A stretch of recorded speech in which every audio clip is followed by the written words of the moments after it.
You're listening to AM 1240 and 92.7 FM Clutch with Keon Rose. Thank you for joining me today.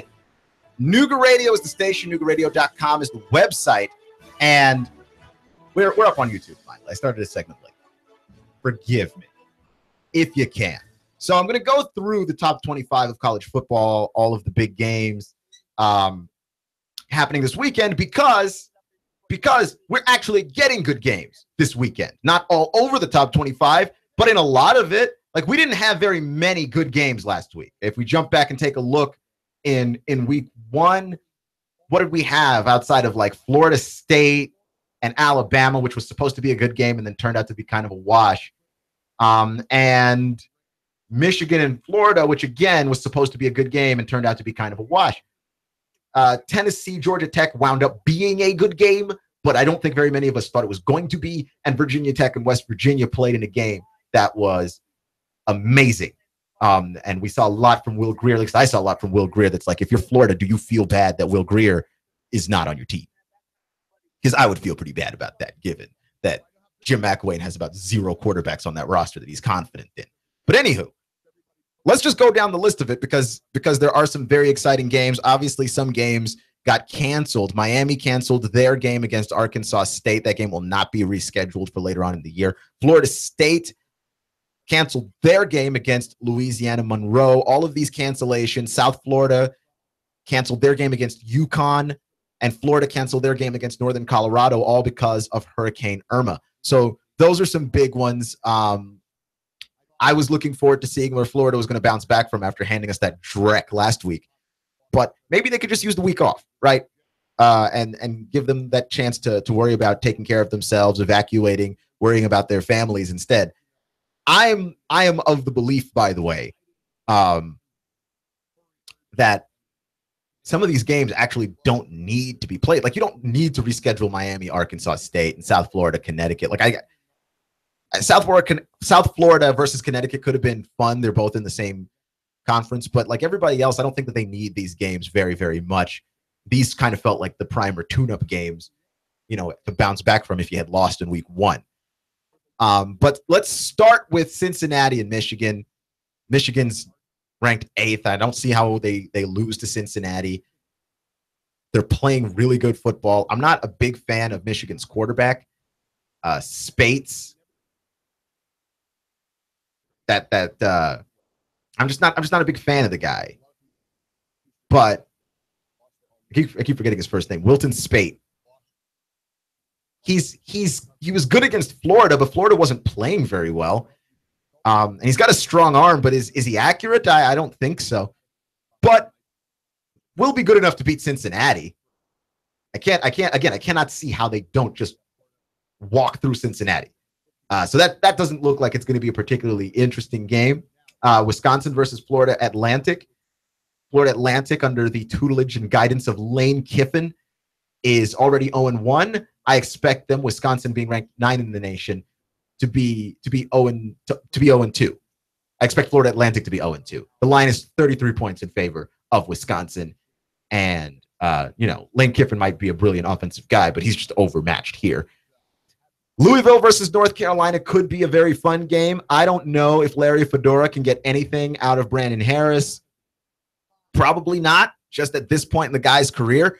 And I would also argue, by the way, that North Carolina is just going to generally take many steps back this year. I think Mitch Trubisky was a lot for them in terms of a guy that took over their offense, and they gave him a lot of power. They gave Mitch Trubisky a lot of responsibility. And while I think that he doesn't have enough games under his belt for us to know if he's going to be a great NFL quarterback, he's a solid college guy. That's for sure. And they're going up against Louisville. Lamar Jackson. The Lamar Jackson train, I imagine, continues. That guy was lights out last week, even though that team couldn't stop fumbling on the goal line. I don't think they're going to fumble on the goal line 3 times this game. And so I think they beat North Carolina. Kansas State versus Charlotte is a game that I am not at all interested in. I think that Kansas State plays boring football. And I think Charlotte's not a very good football team, and Kansas State is ranked 19th in the nation. So I think we all know how that's going to go. Kansas State, 35-point favorites. 35. So, yeah, that's how that's going to go probably. Alabama 43.5-point favorites over Fresno State. Probably could score more than that. Probably could beat Fresno State worse, but I don't think that Alabama's that cruel, which is a crazy thing to say. But Alabama over Fresno State. Penn State versus Pittsburgh, nice in-state rivalry. That's an interesting game. And I'm trying to figure out whether or not Penn State is the real deal. So I'm going to keep an eye on them. Virginia Tech versus Delaware is in no way interesting. And then TCU versus Arkansas, which is very fascinating in large part because Arkansas is 1-0. TCU is 1-0 and ranked 23rd in the nation. And TCU is a school that has a lot of the same questions, I think, that Arkansas has, which is, how are y'all going to play football if y'all don't defend anybody well? And didn't you guys used to be good at defense? Both of those teams have those questions in common. How about your offense? You put up lots of points, but it doesn't seem like either of you consistently win the games you're supposed to win. TCU is a 3-point favorite in this game, and they are playing in Arkansas, in Fayetteville. So, I find this game to be very fascinating. It's an intriguing game, and I think that at some point we're going to have to start paying attention to my dude, Austin Allen, who is the truth. I think he's the best quarterback in the SEC and the most underrated quarterback in college football. That's just my opinion. Tennessee plays Indiana State. I want to watch this game for the obvious reason of Tennessee against an opponent they're supposed to squash. Can they actually do it? Because I haven't seen it. Bush Jones' entire tenure here has been filled with a lot of, oh, yeah, they ought to squash that team like a bug. And then they go out against Ohio and Appalachian State and struggle, maybe win those games, but struggle mightily to win them. And in a way that is borderline embarrassing. Tennessee versus Indiana State, you're supposed to stomp Indiana State out of existence before you play Florida next week. Go ahead and do it. Do it. Go ahead and beat the team you're supposed to beat. That's what I want to see out of Tennessee, ranked 25th in the nation, and I want to see them get to that. I'm going to skip this next matchup here because I want to come back around to it. It does involve Auburn. Oklahoma versus Ohio State is another big-time matchup, number 2 versus number 5, and probably the first real big challenge for Oklahoma head coach Lincoln Riley, who's taking over for Bob Stoops. And Urban Meyer doing what Urban Meyer does, which is winning lots. Ohio State, 7.5-point favorite in this game, which to me is a close enough game that it might be worth watching. Oklahoma was very dominant last week. We'll see if they can continue that in this coming week against an opponent that's not that easy to beat. And I want to see for Ohio State whether or not JT Barrett against a big-time school can go out there and get it done, because JT Barrett is a guy that I think is incredibly talented, and we underrate JT Barrett all the time because he does not play consistently. But when he plays well, he's one of the toughest quarterbacks in college football to slow down. JT Barrett is his own worst enemy, I think. And last season, he ended the season in shambles, and I would like to see a JT Barrett that sustains all season long. LSU versus UTC. Not going to be, I think, a very competitive game, but I will be watching and keeping an eye out because the Mocs, my alma mater. Georgia versus Notre Dame, number 15 Georgia versus number 24 Notre Dame, and both teams are 1-0. Brian Kelly, I believe, coaching for his coaching life. Man has got a mouthful of excuses as to why it is that he hasn't been super successful at Notre Dame. And Georgia needs to win this game, I think, because, again, they're supposed to win the East. Even without Jacob Eason, I think they're good enough to win the East. We all knew that running the football was ultimately going to be their identity on offense. Nick Chubb, Sony Michel getting it done last week against Appalachian State. This week against Notre Dame, they're going to need to get it done again, but I don't see how they don't. Those two guys are really hard to slow down and really hard to stop. Jake Fromm, his first big test as the quarterback of this team because Jacob Eason's still injured, not going to be able to go, and Notre Dame, the 6-point favorites. And I can't imagine that Georgia's not the favorites if Eason is playing. But Jake Fromm played pretty nice last week. He had a good little game. He didn't turn the ball over. He threw for a touchdown, I believe 130-some-odd yards. He played well. They're going to get a decent amount out of Fromm. I don't think they're going to ask Fromm to go out there and win the game for them. Allow him to be a game manager. This defense looks rather studly. I think that Georgia can do something here, but they're going to have to beat Notre Dame. This is not one of the games that you get to lose if you're Georgia and if you are Kirby Smart. I know that you're 6-point dogs in this game, but I think that's Vegas being unsure of the capabilities of Jake Fromm. I am convinced enough by the way he played last week that Jake Fromm can at least hold the line here. I don't expect him to go out there and be a world beater by any stretch of the imagination, but I do expect him to hold the line. Next matchup is Washington versus Montana. Don't care at all. Washington ought to walk through Montana. Then we've got another good matchup. Pac-12 matchup. USC, Stanford. This is a Pac-12 rivalry as it's been developed. Stanford, very good defensively, and one of those schools that very well coached, tough to beat. USC has the guy that's supposed to be the best quarterback in the nation, supposed to be most likely the #1 overall pick in next year's draft, except he did not play like it last week against Western Michigan. USC and Sam Darnold, #6 and #14 in the nation, USC and Stanford respectively. And I am interested in seeing Sam Darnold if he can bounce back from the way he played last week. Is Sam Darnold a mighty man or is he a mortal? That's what I want to know. I think Sam Darnold is mortal. I think we've overinflated the draft stock of Sam Darnold and his very puffy face. That guy's got giant cheeks. I'm just saying your grandma would be thrilled with Sam Darnold's cheeks. Just something to pinch. There's a whole, that guy's got his face is this very moon-shaped face. It's not, I'm not being insulting. I'm just pointing out I think a fact. He's just got a very puffy face. So does Matthew Stafford. I'm not, just saying. Can Sam Darnold and his puffy face prove that he is in fact the best quarterback in the nation? Because last week we at least saw life out of Josh Rosen. We didn't see, I don't think, very much from Darnold, and all the weaknesses that Darnold had got exposed last week against Western Michigan. And Western Michigan is maybe not the school that you want all those things to show up against. Washington State versus Boise State is the final matchup of the night. That's going to be on the 4-letter network. And I'm not interested in this game at all. Washington State, 10-point favorites, according to Vegas, over Boise State. I don't know anything about Boise State, and I will put no effort into learning anything about Boise State until they become ranked in this world. Now, I want to jump back to a matchup that I skipped because I think that it's my favorite matchup of the week. That is Clemson, #3 Clemson versus #13 Auburn. And the reason why this matchup is interesting is, again, you've got two schools with quarterback questions, right? I think that's fair to say.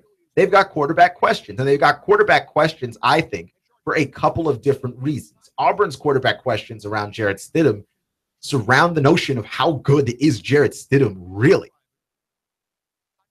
And we don't know, right? We've been given no indication as to how good Jarrett Stidham actually is, right? Last week, he threw for 185 yards, 2 touchdowns, 14 of 24. He also threw a pick. He also rushed for a touchdown as well, showing that he's got a little bit of wheels, which is important if you're going to be in Gus Malzahn's system. And then, if you're Clemson, you're replacing the illustrious and, quite frankly, highly productive Deshaun Watson, and you've replaced him with Kelly Bryant. And again, Kelly Bryant is a guy that we're not sure how good he is. He did throw for 236 yards last week and a touchdown, but he also threw an interception. He was 16 of 22. And what you want to know with Kelly Bryant, he's a junior. Can he get the job done? I mean, he's one of those guys to me. He fits the check boxes of what you look at when you look at a quarterback and go, oh, that guy is a quarterback. He's 6'4", 220 pounds. He's got the build. He's got the arm. The question is, does he have the quarterbacking talent? And this is what Clemson's trying to figure out. This is what Auburn is trying to figure out. Auburn in this game is the overwhelming dog in this game, right? It's a 5-point spread, but most people seem to believe that Auburn is the dog here. And why not? Clemson is the defending champions, even though they are missing a lot of talent that got drafted to the NFL. But it's one of those situations where you're Clemson and you're Dabo Swinney. You got to figure out how to stop Jarrett Stidham, I think. Now, they played Kent State last week, Clemson did. So again, the challenge there was not real. Kelly Bryant was able to play very well, but he played very well against an inferior opponent. That's the team that you're supposed to wax, and they waxed them. They beat them 56-3. It was hardly worth mentioning. It was that lopsided.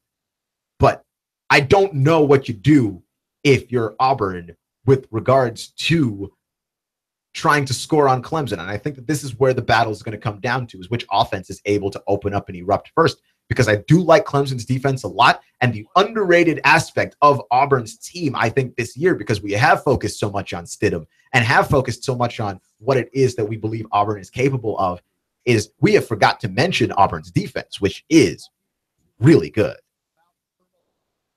Right? Like, they were amazing last week. And when you look at Auburn last year, that defense last year stepped up and made plays all year long. They just weren't able to put points on the board, which obviously is hugely problematic.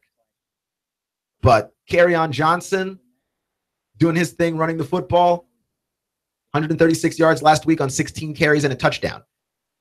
It's a pretty good day on a very low amount of carries. They're not trying to wear him out. Clemson is the first real test, I don't think just of for Auburn, but I think of the SEC this year, because I believe we all expected Alabama to beat Florida State. I don't believe we expected Alabama to beat Florida State last week in the way in which they beat Florida State. But all of these out-of-conference matchups are going to start stacking up, and then we're going to start to hear the narratives of which conference is the better conference. And I don't want to hear that narrative from people who are not watching football here in the SEC and not seeing exactly how good these teams are at quarterback, how great these teams are defensively, and everyone runs out that weak, tired argument that the SEC is just Alabama and a bunch of other schools. When I'm looking at this and I'm going, look at Auburn, strong defensively, good quarterback, solid guy in Jarrett Stidham. I'm looking at Missouri, and I'm looking at Vanderbilt, and I'm looking at Drew Lock and Kyle Shermer. Both of those guys, again, outstanding quarterbacks. I don't know what to expect from Vanderbilt this season, for instance, with a guy like Drew Lock, but he's a guy that's been entrusted to give Vanderbilt some kind of offensive attack, and they've allowed him to do it, and he's going out there and getting it done. And you look at a guy like Kyle Shermer, who put up 7 touchdowns last week. Again, against an inferior opponent, I understand, but he put up 7 touchdowns last week. That, you don't just go out there and do that. So it's one of those things where I do believe the SEC is the dominant conference. But the question is, if Auburn doesn't win games like this against Clemson, then we're going to hear that old, tired national media narrative again about how the SEC is past its prime and all of that nonsense. Clutch with Keon Rose on AM 1240 and 92.7 FM. So yesterday was a little confusing because we had a bunch of stuff happening, right? Like, we had an NFL game. The Chiefs beat the Patriots. Alex Smith ran the spread attack at New England, and it did not appear as though the Pats had an answer, especially in the second half of that game. But also some tennis was played, and Venus Williams lost to Sloane Stephens, who is going to play Madison Keys in the women's final tomorrow. Madison Keys, the victor over Coco Vandeweghe. But I think that when you look at the fact that Madison Keys versus Sloane Stephens is going to be one of those situations where we've got an American U.S. Open final. We haven't had this in a very long time. And one of the things that makes tennis interesting for Americans is when Americans are represented. And I think not just tennis, but any sport really, because we're very, very self-aggrandizing people, us Americans. And we want to watch our country have a chance to win. And I think what's happening in men's tennis is very rare, where we have guys in men's tennis who are great, and they're so great, we actually care what it is that they're doing, right? That Roger Federer is so great, you have to care what that guy is doing. And that Rafael Nadal, especially in his prime, was so great, you have to care what Rafa's doing. And even Djokovic, who I think is already breaking down much earlier than I would have expected. But the power style of his game is not lending itself to longevity in any particular kind of way. But those guys are great, and you pay attention to what's going on in men's tennis, even though we haven't had an American male really watchable and really competitive since Andy Roddick. So, and Andy Roddick was good, not great. We've got good Americans, like John Isner is really good, but John Isner, I don't think, is going to find himself in a U.S. Open final anytime soon, or or any of these Grand Slams. But in the women's side, what's made this interesting is that we've had Serena Williams, and she's been so dominant that I feel like if Serena weren't an American, you'd still have to pay attention to her. But the fact that she is an American helps us care about that game. And we're looking at a life after Serena. I don't know how good Serena's going to be when she comes back from having that baby. I don't think that Serena Williams is the type of athlete to just fall off, though. But Serena Williams is reaching that age in tennis anyway, right? Baby or no baby. Serena Williams is reaching that age in tennis where you start looking at the beginning of the end here. She's going to be competitive and she's going to still be dominant, but that dominance is going to start to erode away. And one day we're just going to look at a Serena that's not capable of reaching a Grand Slam anymore. I feel like maybe we've already reached that point with Venus, where Venus is going on these incredible runs in the absence of Serena, and she's making it to the Wimbledon final, and she's making it to the US Open women's semifinal, but she's not going any further than that. She's not getting the titles. And I think we're just a little bit past that prime of Venus. Sloane Stephens is that next generation. Madison Keys is that next generation. And we are looking at a situation here where it's a changing of the guard. And I think what's going to keep us more enthralled, because I imagine Sloane Stephens is going to be very successful. And I imagine Madison Keys is also going to be very successful in her career because they're both really good, man. But I think what's going to keep us interested in them is that they're Americans. I don't think that anyone's going to touch the levels that we've seen Serena play at. That level of consistency for that long is improbable, no matter who it is. And Serena plays tennis at a level that is borderline superhuman. And that's improbable. It's still improbable, even with her playing tennis at that level. You look at Sloane Stephens and you go, Sloane Stephens is really good, but part of the thing here is that she's got youth on her side. And I think she's getting to that point too, where her youth is going to be more important than the craftiness and the knowledge and the wisdom of the game that Venus and Serena and a lot of these, and it's weird to say this, but older players have, right? And she's reaching her prime, right? Like Sloane Stephens arrived on the scene a couple of years ago, but she hasn't been as successful as she is now because she's starting to reach her prime right now, really hit her stride. And I would say the same for Madison Keys. And so, yeah, you've got an All-American US Open women's final. I can't recall the last time that even happened. And it's going to be fun, but I hope that we see more of this, right? Like, at least as an American viewer of tennis, I would like to see more American finals just because I remember growing up with it. I remember growing up with Sampras and Agassi and how successful those guys were playing the game against each other with these bitter rivalries, and they were both Americans, and you had to pick one, and it had to be Sampras or it had to be Agassi. That was fun, and I think that's where we're headed with this. You're going to have to choose between Stephens and Keys eventually. That's what makes sports great. Clutch with Keon Rose on AM 1240 and 92.7 FM.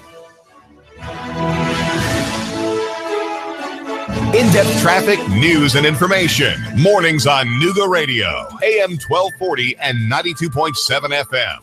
You've been in a wreck. 756-6400. You've been wrongfully fired. 756-6400. A turkey is suing you out of the blue. 756-6400. Confused about a business startup? 756-6400. That's the number for you. 756-6400. Right here, right now, Chattanooga. Call now. Top flight legal help awaits. Get biz advice now. Representation to fight for your right. What are you waiting for? That's 756-6400. Don't sit on your rights. You've got remedies. Turn your tragedy into cash. You've got the solution from estate planning all the way to probate. Act now. Top attorneys in Chattanooga are waiting to help you get relief. Act now. No out of pocket. You don't pay a dime until we win, so win with us. 756-6400. Call now. Top flight legal help awaits. What are you waiting for? That's 756-6400. Turn your tragedy into cash. Act now.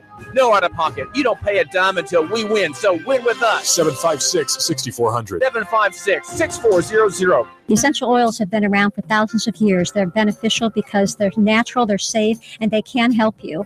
My name's Loretta Lynn. I'm with Loretta Lynn's Essential Oils, and you can find me on Facebook at Loretta Lynn's Essential Oils. If you have migraines, headaches, aches and pains, gout, diabetes, sleep apnea, erectile dysfunction, Essential Oils can help you. WBLZ HD4 Ooltewah, W224AZ Chattanooga, WSDG Sunny Daisy Chattanooga.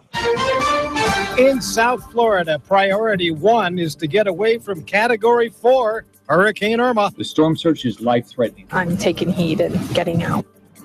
Southern Mexico hit by a major quake. The destruction is massive. This is the CBS World News Roundup Late Edition. I'm Dave Barrett.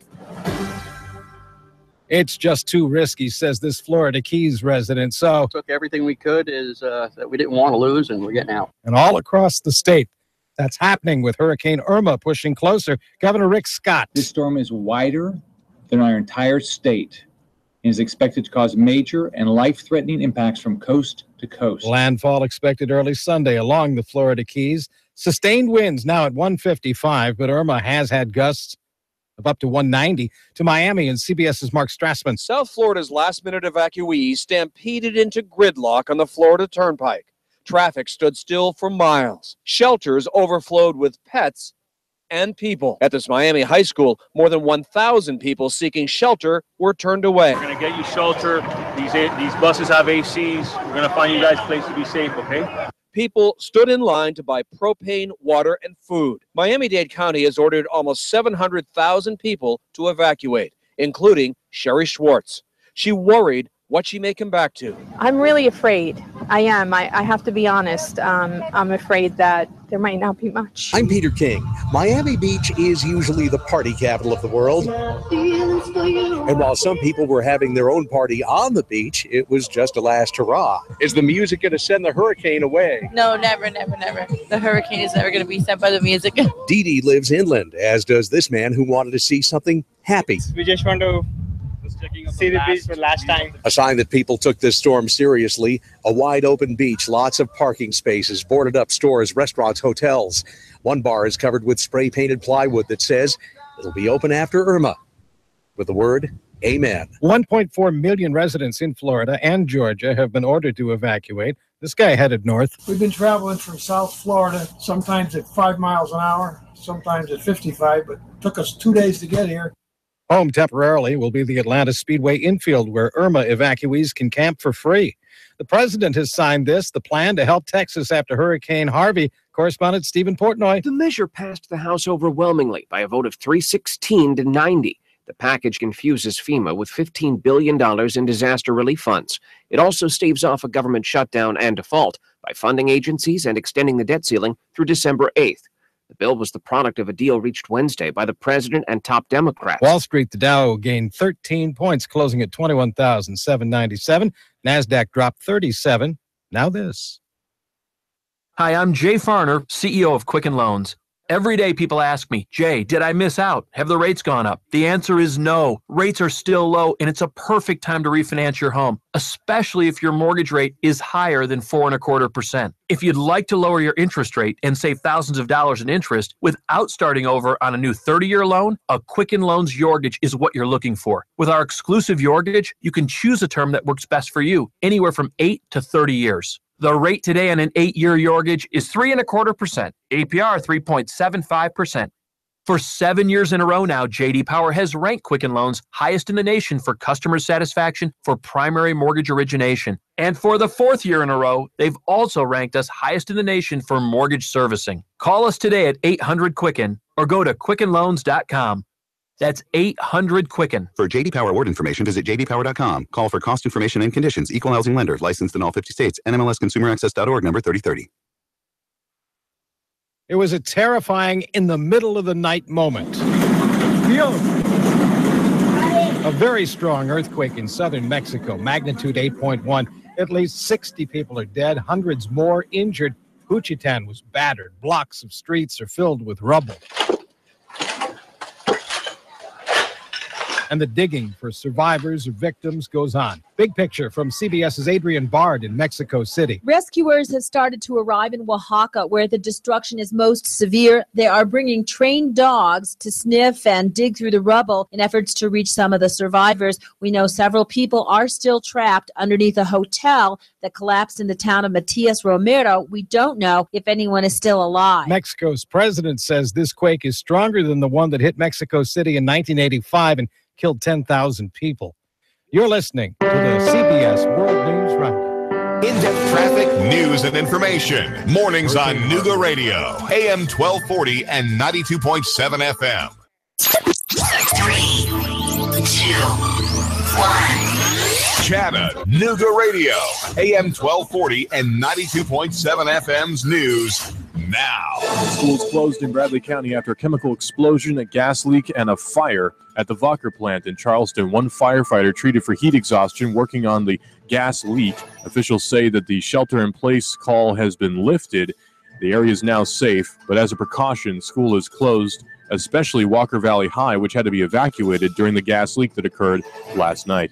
Some kind of undisclosed hydrogen gas was released by a mechanical failure at the Walker chemical plant. Gunshots rang out on West Side at Cypress Street Courts at 4:45 p.m. last night, leaving one man, a 30-year-old, burned through with hot slugs. Police say his injuries are not life-threatening. A woman was walking across a parking lot at the Target store in Gun Barrel when she was hit by a hit-and-run driver. Mr. Trin Suttles was arrested. Russell Stroud, Nooga Radio News Talk 92.7. Now. In-depth traffic, news, and information. Mornings on Nooga Radio, AM 1240 and 92.7 FM.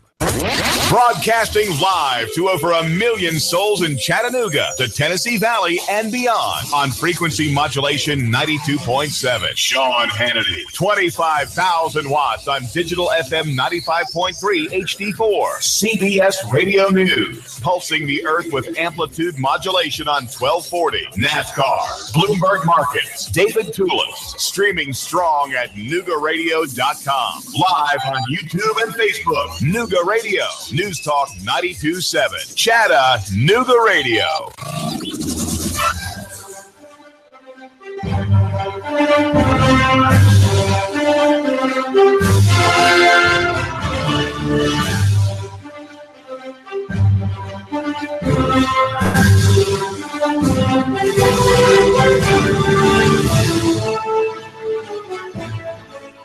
Hello, Chattanooga. You're listening to AM 1240 and 92.7 FM. Clutch with Keon Rose. Hour two.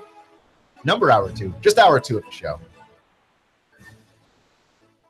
Getting ahead of myself here because there's a lot of things to get into in the second hour of the show. Want to talk a little bit about the game last night, Patriots, Chiefs. And the Chiefs took the Patriots to school in an almost literal sense of the word, taking them back to that college offense that maybe many of those guys had not seen in a while. And Andy Reid topped Bill Belichick in a way that I don't think anybody was expecting, right? That game was filled with a lot of, didn't see that coming. I didn't see it coming. I didn't see Alex Smith throwing bombs. I didn't see that coming. I didn't see Tom Brady completing 44% of his passes. I didn't see that coming. I didn't see the Patriots going into halftime with a lead and coming out with a loss. I didn't see that coming. There's a whole lot of things that happened in that game that I simply did not see coming. And maybe you could call me short-sighted, but I don't think you saw it coming either.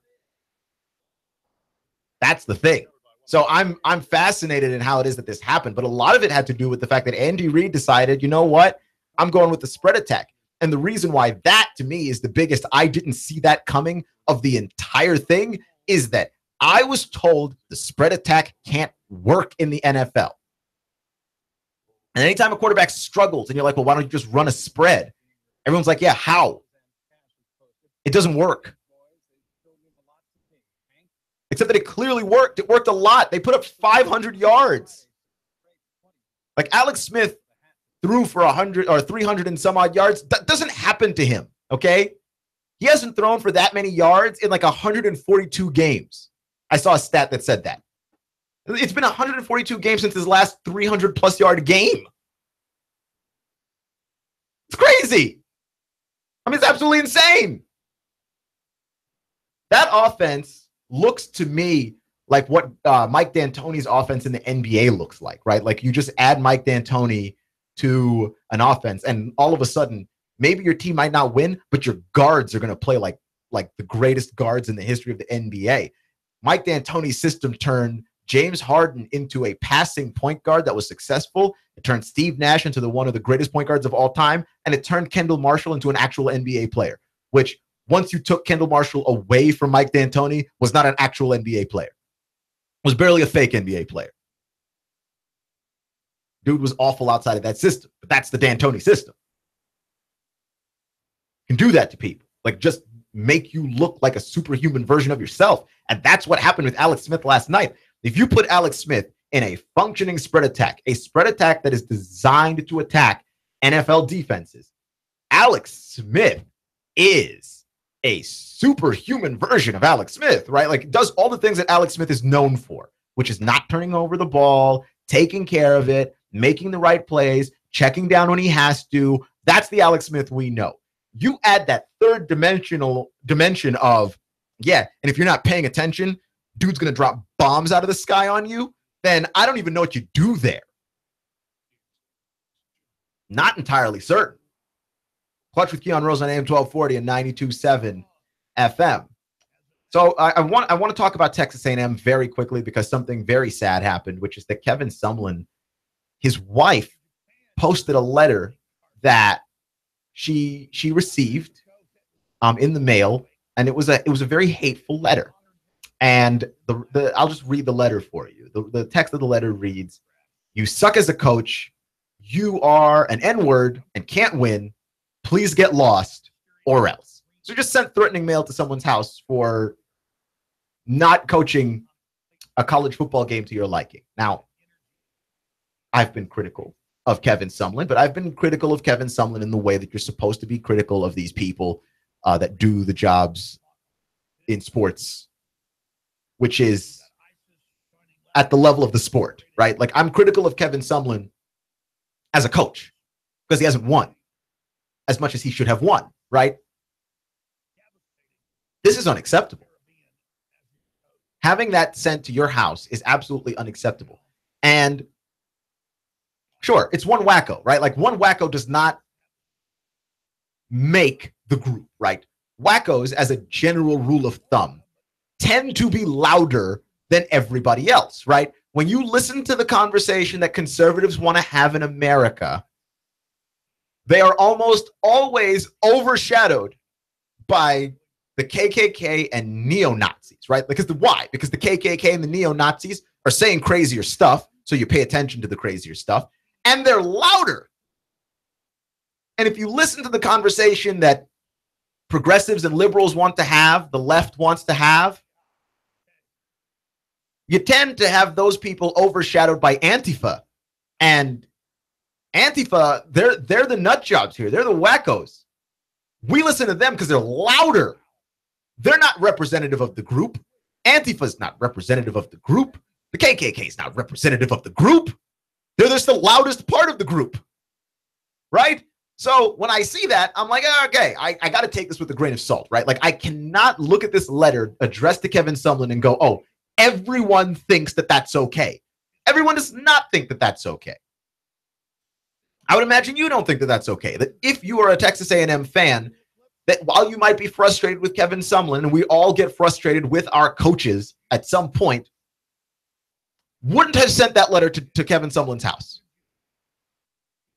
Where I get to be particularly disgusted with this story is that many fans, I won't say all of them, but I will say many fans seem to believe that Kevin Sumlin's wife posted this letter for attention. She posted this letter to change the narrative of the fact that Kevin Sumlin is coaching a team and he is not coaching well. And they blew a 34-point lead last week, and she's trying to change the story. And that's why she posted this. And not the obvious reason, that which is whenever someone is called the N-word, they should be highly offended and hurt. And that this woman had her husband called that over a football game. And I'm sorry, but football's not that serious. Sports are not that serious. They're not. Okay? What we're trying to do here with sports is, for me personally, I like the things that sports can teach you about life. That's what I talk about pretty much all day, every day on this show. I like the lessons that sports can teach you about life. What I don't like, and what I in fact hate, is when people take sports seriously enough that you're willing to send a racist letter to a person's house or threaten somebody's life, right? Because I even got on those Kentucky fans during the NCAA tournament who threatened the referee that they blamed for getting them ousted from the NCAA tournament. Like, no, you don't get to threaten someone's life over sports, okay? That is insane. If you do that, you are insane. And I get it, because sports make you feel something on the inside. That's why many of us like sports, I think.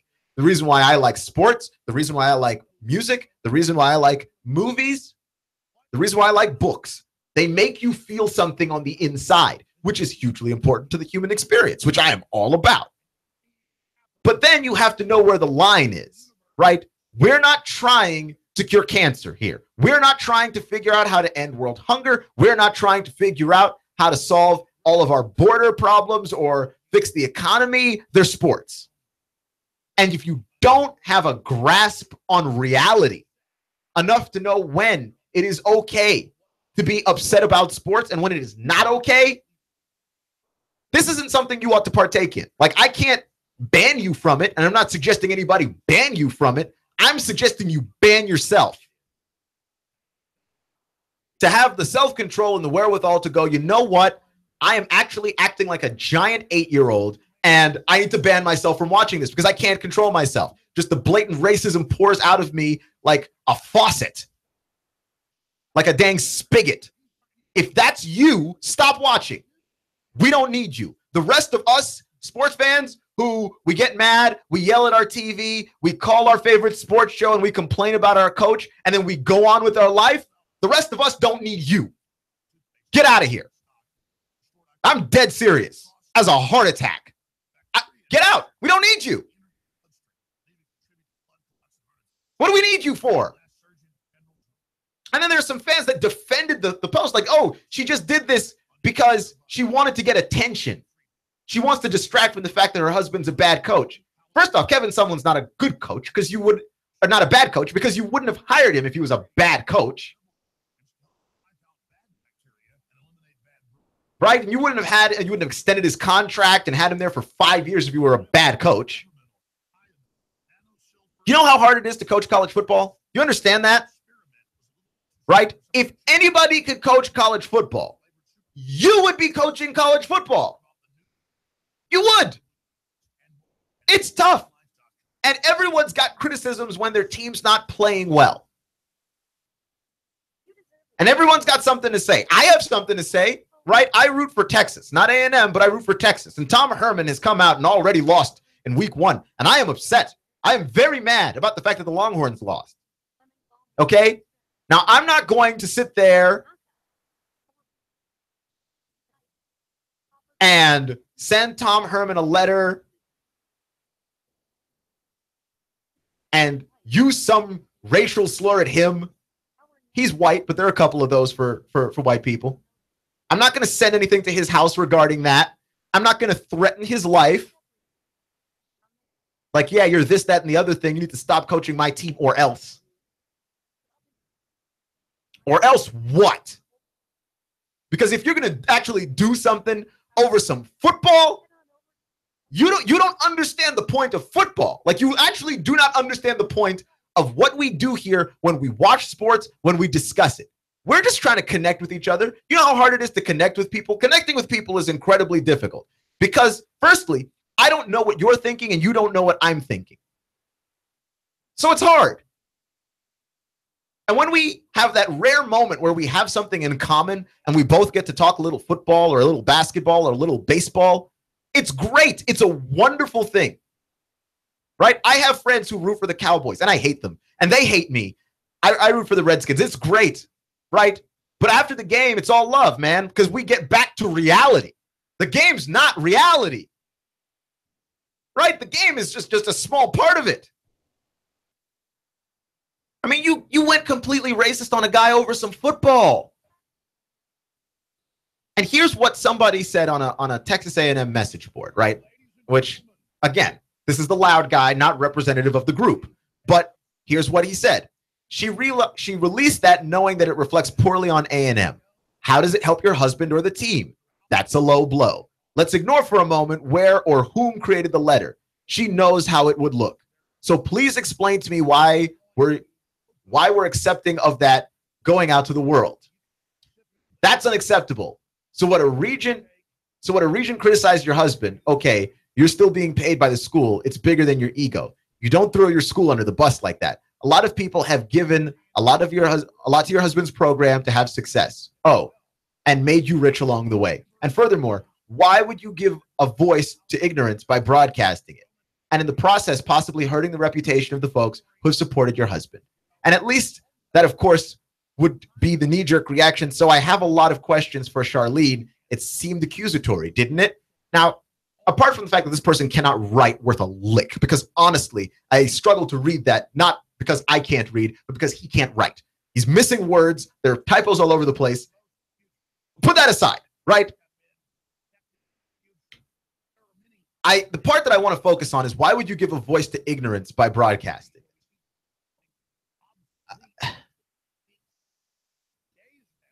Ignorance, and I'm going to try and stay calm here because this is infuriating. This is actually frustrating. Ignorance is something that exists in a vacuum, right? Which means ignorance is the lack of something. Ignorance is a nothing. It's something that you don't know. It's a bit of information that's not in your head the way that it's supposed to be in your head, right? That's ignorance. So you can't fix ignorance without giving it a voice, because if one person has that stupidness in their head, so do you, right? It's possible that many people do. You have to say what it is. You can't just be like, oh, well, this is a lack of information that this person has, so I'm going to assume that nobody else has it. It's not okay. You do need to give a voice to ignorance so you can explain to somebody who may be ignorant how not to be ignorant, right? You can only speak it into existence first for you to refute it. Otherwise, there's nothing for you to refute. That's just basic logic. So that's one. And two, this is classic blaming the victim in a situation where you can't blame the victim.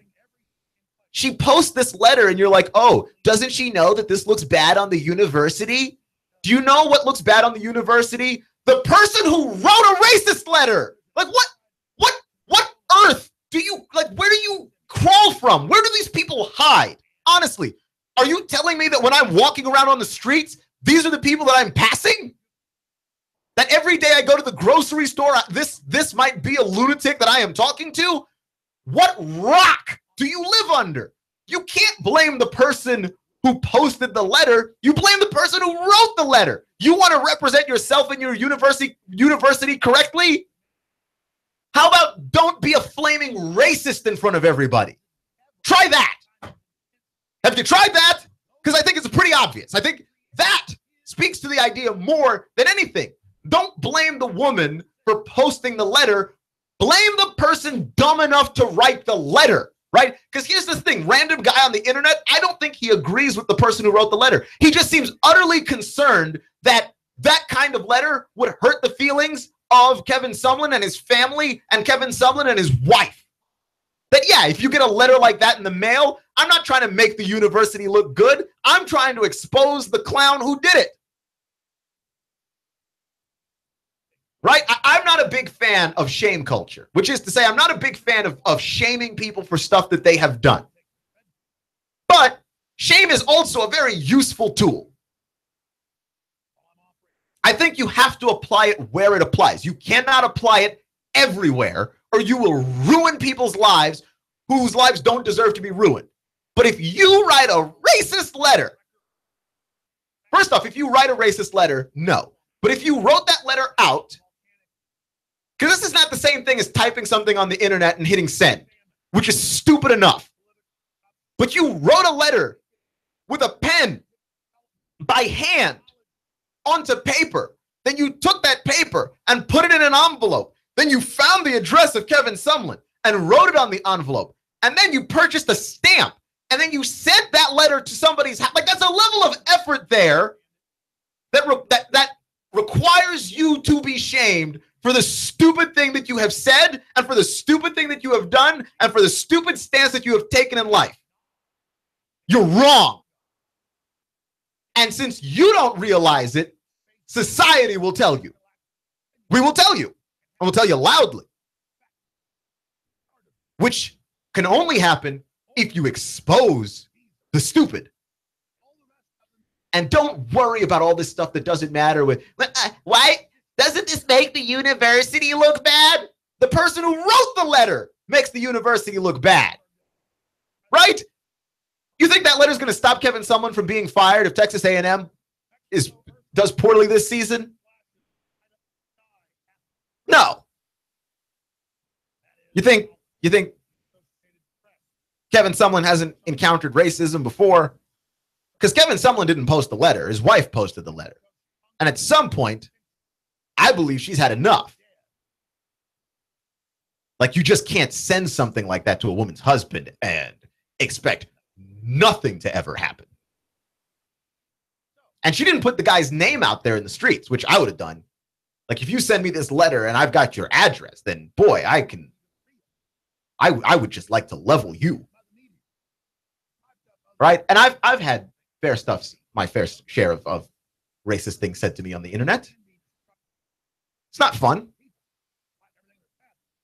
I assure you, it's not fun.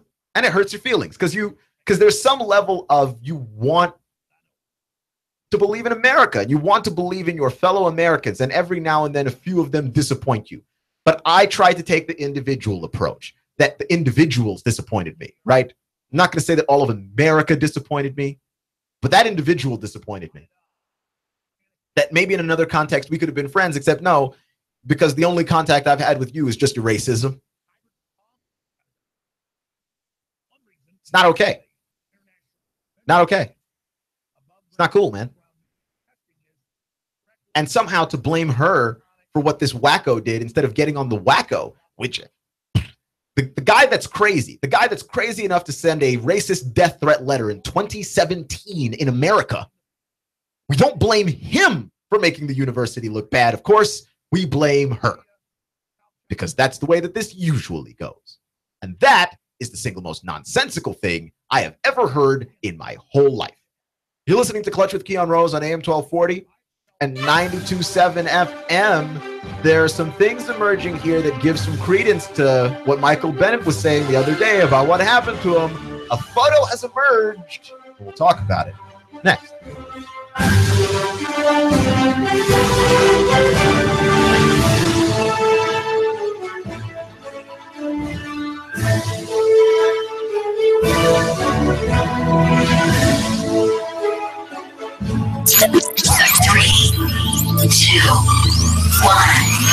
Chattanooga Radio, AM 1240 and 92.7 FM's news now. Schools closed in Bradley County after a chemical explosion, a gas leak, and a fire at the Walker plant in Charleston. One firefighter treated for heat exhaustion working on the gas leak. Officials say that the shelter-in-place call has been lifted. The area is now safe, but as a precaution, school is closed, especially Walker Valley High, which had to be evacuated during the gas leak that occurred last night. Some kind of undisclosed hydrogen gas was released by a mechanical failure at the Walker chemical plant. Gunshots rang out on West Side at Cypress Street Courts at 4:45 p.m. last night, leaving one man, a 30-year-old, burned through with hot slugs. Police say his injuries are not life-threatening. A woman was walking across a parking lot at the Target store in Gun Barrel when she was hit by a hit-and-run driver. Mr. Trin Suttles was arrested. Russell Stroud, Nooga Radio News Talk 92.7. Now. In-depth traffic, news, and information. Mornings on Nooga Radio, AM 1240 and 92.7 FM. Broadcasting live to over 1 million souls in Chattanooga, the Tennessee Valley, and beyond on frequency modulation 92.7. Sean Hannity. 25,000 watts on digital FM 95.3 HD4. CBS Radio News. Pulsing the earth with amplitude modulation on 1240. NASCAR. Bloomberg Markets. David Tulis. Streaming strong at NoogaRadio.com. Live on YouTube and Facebook. Nooga Radio. News Talk 92.7. Chattanooga Radio.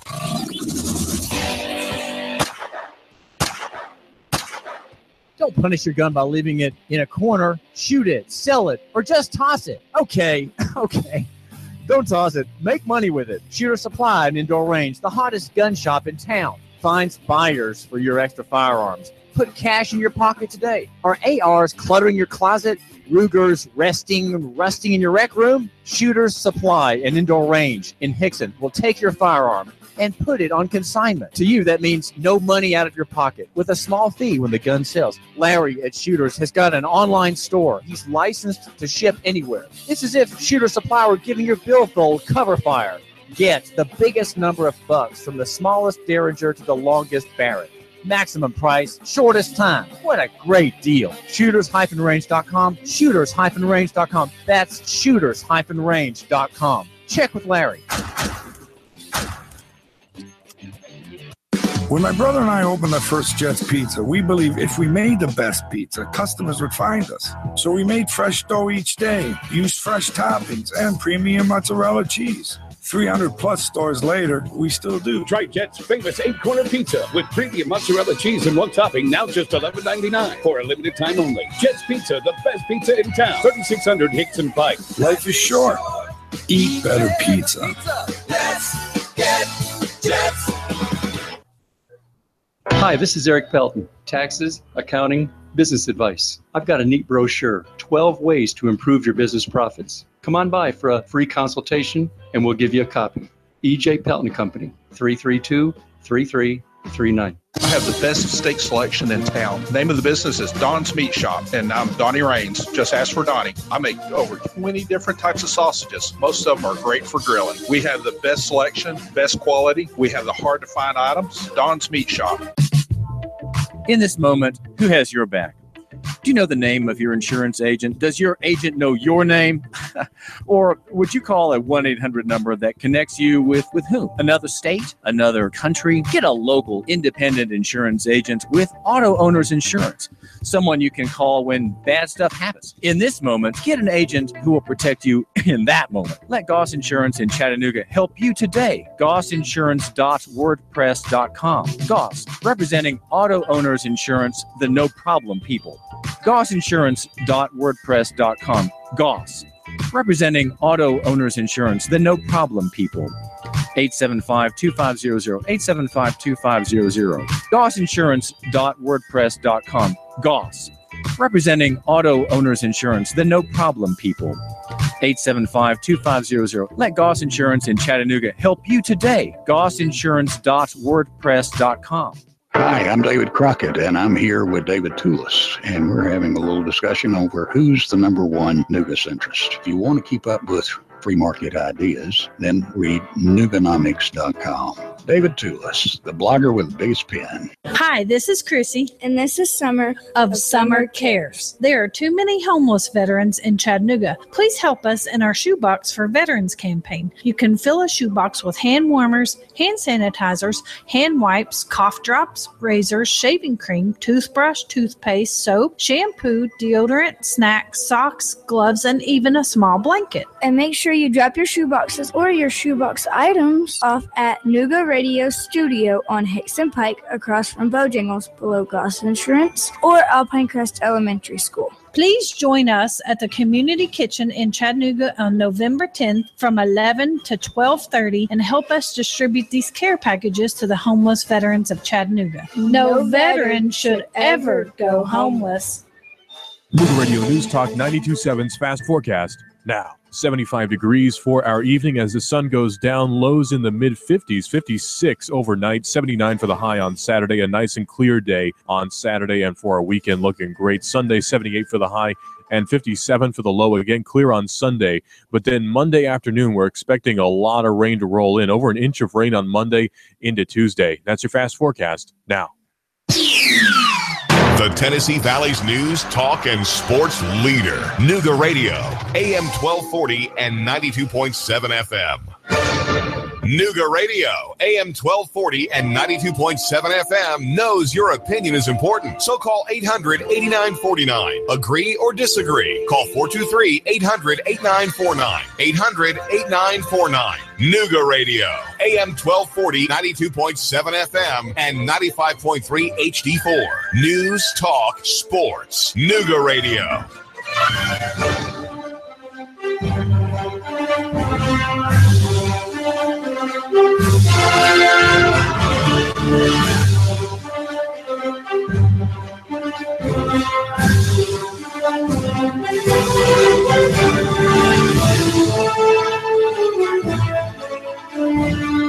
You're listening to AM 1240, 92.7 FM, Clutch with Keon Rose. We're going to take a look at the SEC schedule in a second. But people are a little upset about the Tom Brady decline talk. If you're talking about the fact that Tom Brady is not going to be the same Tom Brady that we knew, but it's like, dude's 40. Of course he's not going to be the same quarterback. He hasn't been the same quarterback for the last 5 years. Just the fact that he has ended his season a few times with the result being a Super Bowl title does not mean that we are watching the same Tom Brady that we were watching 5 years ago. We're not. We weren't watching that same Tom Brady last year. You see flashes, but you don't see the whole guy. You don't see the whole dominant force, right? That like 5 years ago, Tom Brady is the single most terrifying human on this planet in a football uniform, right? Now, he's not. He's a top 5 terrifying human being in a football uniform, but he's not the most terrifying guy, right? Like, to me, Aaron Rodgers in a football uniform, that's the scariest thing that could walk onto a football field. Really? That's not a knock against Brady. He's 40. Most guys don't make it this long playing at the level that he is playing at. But the decline talk is only natural. This is not unfair.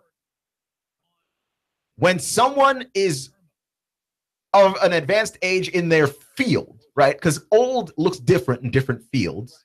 If you're a carpenter, old looks different than if you're a plumber, looks different than if you're a tennis player, right? Old in tennis is like mid-30s. Anything that you do after 35 is a bonus. I would argue old in football as a quarterback is mid to late 30s. Like, Tom Brady's in bonus area right now, which is the testament to how dedicated he is to playing the game the right way, to understanding the mental game and winning it, how dedicated he is to eating correctly and keeping his body as pristine as you can keep a human body. That's a testament to how good Brady is and how good he has been about his health. That's amazing. But at some point, we all slow down. Like, Tom Brady would play until he was 50 if he could. You can't play until you're 50. Dude's 40. We're wondering when this thing is going to end for Brady because it looks like it's slow. It shows no signs of stopping. And I'm telling you, one day you're going to wake up and he's going to be awful. And you're going to wonder, like, when it happened. And I'm telling you, it'll happen. It'll have happened the moment you notice. It's not going to trend towards awful. It's going to be a cliff. You're going to notice, you're going to look back over the last 5 or 6 games and go, oh, he just has looked like garbage because he's 40. And you can't play the sport well into your 40s. You just can't. There are constraints on the human body. So, yeah, the Tom Brady decline talk is not irrational at all. It makes sense. When CBS had Andy Rooney on 60 Minutes, right? We were getting to the end of Andy Rooney's broadcasting career. Andy Rooney, great journalist, a lot of great 60-minute stories with Andy Rooney. And then we got to a point where Andy Rooney was old, and Andy Rooney would go in, here would be his hard-hitting story. He would walk into a grocery store and just complain about the fruit, which is a very old man thing to do, but that's also the kind of thing that you do when you're just like not in the game anymore. Andy Rooney was not in the game anymore. He was there was a story, and you can look it up on YouTube. Andy Rooney complains about vegetables or something like that. Walked into the grocery store and complained about fruits and vegetables. That's all he did. Why? He's too old to be a journalist anymore. When your brain's not there, and that looks different from person to person, but when your brain's not there the way it was with the sharpness, the way that you had it when you were in your 20s and you were in your 30s and you were in your 40s and you were just a dog and you were just getting after every story. And then one day you're Andy Rooney and you're in a grocery store complaining about fruits and vegetables. That's the age that Tom Brady is at. Like Tom Brady, just his entire career, from the moment we discovered what Tom Brady was, has been nothing but a force to be reckoned with. He's been paired with Bill Belichick, and that is an unstoppable combination of people. And one day, one of those people is going to get too old to do his thing, and it ain't Belichick. You can coach for as long as you can think. You can't play quarterback for as long as you can think. Your body decides when that's done, and Tom's body is closer to done than not done. And that is a scientific fact. Okay? So I don't know what else to tell you with regards to that. But if Tom Brady plays poorly again, we're going to hear more of the "is Tom Brady done" stuff. And you know who's going to hate that more than anyone on this earth? Tom Brady. Tom Brady's going to really hate that. He's going to have an absolute problem with the notion that he is in any way declining. And I understand why, because no one wants to be confronted with their own mortality. But that's the point of sports. I don't know if you've noticed, but as you get older watching sports, what is the one thing that you notice? Every player is still young. Why? Because the guys that used to play the game got old. And then new people came in and replaced them. Sports forces you to confront the fact that one day you're going to die. The people who are like, nah, I refuse to believe that Tom Brady's dead. Well, no one's asking you to believe that Tom Brady's dead. We're asking you to believe that, metaphorically speaking, so far as Tom Brady's career is concerned, Tom Brady's dying. That's what we're asking you to confront, and you can't deny that fact, right? When you look at the average yards per play that an average Tom Brady play produces, it's gone down. His accuracy over the course of any given NFL season within the last 5 years has gone down. It's gone down. Tom Brady in the second half of season, since he's turned 35, is far less effective from week 8 onwards than before he was 35 because he's getting older. And the Patriots, I mean, God bless them, have done everything in the book to absolutely stretch out Tom Brady's prime. They don't ask him to do more than he can physically do. Right? Tom Brady now, when you get to the playoffs, Tom Brady now only throws deep balls when they're wide open and when the play is designed for that, and he picks his spots. And because he's Tom Brady, and because he is incredibly intelligent, and he's smarter than you and me in a football context, he's very good at picking his spots. And he's deceived us. He has led us to believe that nothing is wrong. And we are looking at Tom Brady, and we see him win his most recent Super Bowl in dramatic come-from-behind fashion. And we go, wow, the era of Tom Brady might never end. But that's insanity. That's absolutely insane. Because part of the reason why Tom Brady was able to win that Super Bowl is that the Falcons gave the ball back. But another reason why Tom Brady was able to win that Super Bowl is they chipped away at the Falcons' lead. Like, it wasn't something where he was taking it all back in chunks, because he can't. And it's the persistence of a guy who's learned to play the game that way. That's learned to play the game like an old person. Tom Brady is old. And he hasn't fallen off yet. I won't declare that he's fallen off. I'm not a big fan of hot takes. I carefully think through all the controversial things that I say that upset you. But I will say this. The fall off is not far. When Tom Brady falls off, and it is not an if, it is a when he falls off, we will all know. Because that's what happened with Peyton. Peyton Manning was on his way to an MVP season.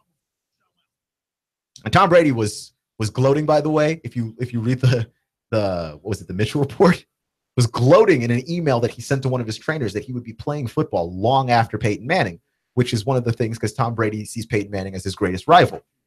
He's going to be playing football long after Manning. Not that long after Manning. Right? Like, let's be honest. Not that long after Manning. Brady came into the league 2 years after Manning did. And it looks like he might be on his way out of the league 3 years after or so. I mean, the Patriots are going to get all they can from Brady, but let's be honest about the Patriots too. The Patriots aren't sentimental. They don't hang on to a guy that can't win football games for them at a very high value.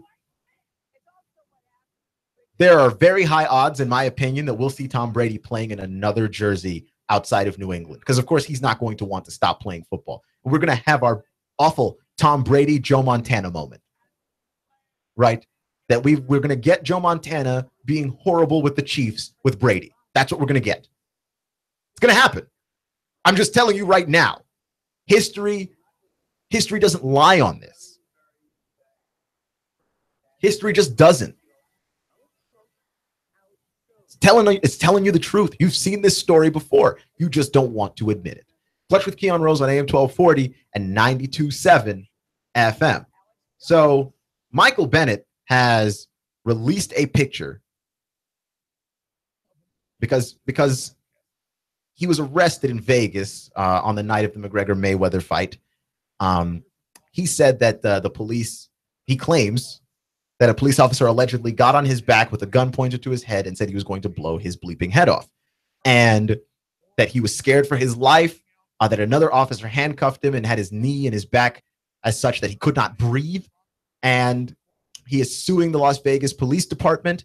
And Michael Bennett has been a guy that has been protesting the police violence in America by sitting during the national anthem. And then suddenly he had police violence brought to him, right, in a way that I find to be, almost unbelievable, right? Like a guy that's been protesting police brutality being brutalized by the police. And this is not a nobody protesting police brutality. This is an NFL player and a guy that you should probably at least recognize as some kind of athlete if you were to see him out in public. And the Vegas police threw him to the ground. Now, there's video of these things, so it's all alleged, of course, but the video proves at least one part of Bennett's story, which is that there was an officer with his knee in his back handcuffing him. That was one part of the story. The other part of the story, though, that Bennett did not have substantiated, and that he and his lawyer actually requested the police video. There's a screen grab that Bennett posted from the video of the officer on his back holding what appears to be a gun to Bennett's head while Bennett is on the ground. So there seems to be credence to what it is that Michael Bennett is claiming. And I'm just saying how quick many people were yesterday to jump to the defense of the police and go, well, how do we know Michael Bennett's telling the truth? And for me, I'm like, that's weird that you would jump to the defense of first off, a police department that is not your police department, right? Just the Las Vegas Police Department, as though all police departments were created equal. Like the Chattanooga Police Department is in any way like the Vegas Police Department. It's not. They have different problems. They deal with different issues. They have different protocol for different things, right? There's a lot of similarities, of course, but no, it's not all wrote the same. So why we're jumping to the defense of the Las Vegas Police Department, even though we don't know, is insane to me. That we're willing to believe those guys and not Michael Bennett. Not because those guys are untrustworthy, but because then the distinction there is that you believe Michael Bennett to be the guy that's most likely to be lying. And I have not seen any level of this where I can trust either side with any level of objectivity. Where I would trust Michael Bennett more than I would trust the police is that Michael Bennett is not a stupid guy, and I am more familiar with Michael Bennett than I am with the Las Vegas Police Department. And that I know that Michael Bennett knows how bad this would look if it were to turn out that he was lying, right?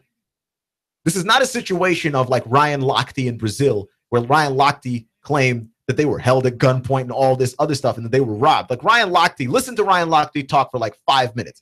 That's not a smart guy, okay? That's not a guy that's concerned with how bad this is going to look for him if he is wrong, right? Ryan Lochte is not the sharpest tool in the shed, right? Dude's good at swimming, and that's about it. This is a little bit different with Michael Bennett. Michael Bennett's a smart dude now. Michael Bennett's a smart dude, and also Michael Bennett's in a position where his reputation will be wrecked a whole lot worse if he turns out to be lying. So yeah, Michael Bennett requested the police video. Now, where I want to know is, did the Vegas police not realize that this would look bad if they said that Michael Bennett was lying? Because they said that Michael Bennett was lying. And one thing I know about Las Vegas police is this, that the state of Nevada requires dashboard cams, and body cameras. So there was always going to be footage of Michael Bennett being arrested. So when the police said that Michael Bennett was lying, they needed to have known that they needed to be correct on that, because it's not going to look good for them. Right? Especially since this thing is going to court. It's not going to look good for them. I don't understand why they would release a statement that said basically Michael Bennett was only doing this to enhance his own profile. Like, who would almost get shot by the police on purpose? That's silly. And who would lie about almost getting shot by the police when there's going to, at some point, surface visual evidence of the truth in either direction? And there were people that were like, no, let's wait for the evidence. Let's wait for the evidence. And which is tantamount to calling Michael Bennett a liar. But when the police said that Michael Bennett was lying, nobody was saying, let's wait for the evidence. Right? I saw a thing pop up on my Facebook that was like, oh, Michael Bennett caught with his hand in the cookie jar. Like, come on. You picked a side to believe. Right? And I'm not saying I didn't pick a side to believe. But I didn't pick a side to believe because I've got an agenda. I picked a side to believe because I'm familiar with Michael Bennett as a person. I don't know him personally, but I'm a sports broadcaster. I don't do anything but follow sports people all the time, right? Like, I follow Michael Bennett on Twitter and all of these things. So when this happens, it's like, no, I've heard Michael Bennett in interviews. I have a familiarity with the guy, and I know one thing about Michael Bennett. He's not dumb. And that's all I needed to know. Like, there's a certain level of lying here that doesn't do you any good. Right? Because the fact of the matter is, even without the gun being held to his head, Michael Bennett wasn't treated very well. So he wouldn't need to lie about the gun being held to his head to still make his point about police brutality. But that little detail there does push this story over the top, because it goes to the thing where people are going to go, oh, that didn't happen. That's ridiculous. And then you see the picture of the officer on his back with a gun to his head, allegedly. Now, some people are saying, well, that's a taser. Well, okay, that doesn't make it better. Really? You're going to hold a taser to the back of a person's head and tase them there? You could still kill them. I mean, how does that make that better? Doesn't make it better. And I'm saying that there's a lot of credence now to what it is that Bennett is saying. And yeah, it enhances his profile. But here's the thing. If you're the Las Vegas Police Department and your goal was to not enhance the profile of Michael Bennett, then saying that Michael Bennett was a liar really doesn't help the cause here when it turns out that you are wrong. Right? Now, I'm interested again in seeing this video in totality, because I would want to know, given the context, what is happening. A still image can be taken out of context in a number of different ways, but it is hard to take out of context. Yeah, dude was on my back holding a gun to my head. That, like, I don't know how you take that out of context, because he's clearly in a non-threatening position, face first on the ground with a gun to his head. I don't know how you take that out of context, but I want to be fair and look for the context. It's not good. Right? And I've had friends that have told me, look, I've had the police pull a gun on me before. Many friends tell me this. And it's one of those things that, like, you say it to people and it's like they don't believe you, right? They don't believe you. I've never had police pull a gun on me. So I should start there by saying I can tell you from experience, I'm not standing here to condemn police, because I've never had an unfortunate interaction with the police. Like, the worst thing I've ever gotten from the police was a speeding ticket, thankfully. But I have talked to many of my friends who I trust who said, yeah, no, this stuff could have gone sideways on me. And I'm thankful that it didn't. And, like, the only reason why you would think that it was about to go sideways on you was because you are black. And I'm telling you, when you're a black person, this is something that you think about. right? Like I know for a fact my girlfriend is worried all the time. And she tells me, like, look, make sure you have your hands up on the wheel and all this stuff. That's just like, I wouldn't have to think about if I were anybody else. It's a real thing. And Michael Bennett is here telling everybody this stuff, and everyone's looking at him like he's describing Bigfoot. Right? Or the flipping Loch Ness Monster. And how is that possible? Why don't you believe the guy? Because you don't want to believe that this is the kind of thing that happens. But it does happen, right?